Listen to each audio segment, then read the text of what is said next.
hi guys আসসালামু আলাইকুম main ষ্টাইলত পুনৰ স্বাগতম জনাইছোঁ আশা কৰিছোঁ যে আপোনালোক ভালে আছে মই বাৰু ভালে আজি মই দুৰ্গা পূজা অষ্টমী মেকআপ লুক ক্ৰিয়েট কৰিম সিম্পল এটা মেকআপ লুক হ'ব আৰু আশা কৰিছোঁ যে ভিডিঅ'টো চাই পেলাই আপোনালোকে ভাল পাব যদি ভাল লাগে লাইক শ্বেয়াৰ কমেণ্ট কৰিব নাপাহৰিব লগতে মোৰ চেনেলটো ছাবস্ক্ৰাইব কৰিব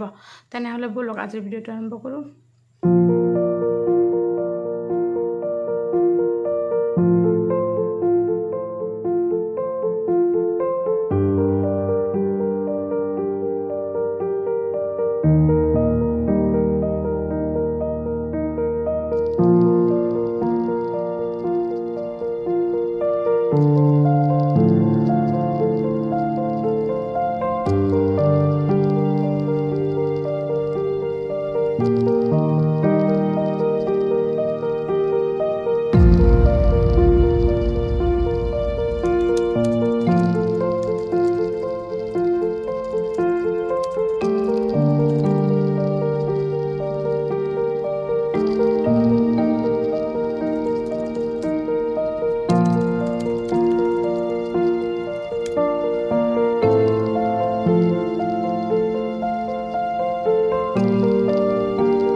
ফ্ৰেন্ড যদি এটো লুক আপোনালোকৰ চাই পেলাই ভাল লাগিছে like share comment and subscribe কৰিব নাপাহৰিব প্লিজ মোক অলপ সাপোৰ্ট কৰক আপোনালোকে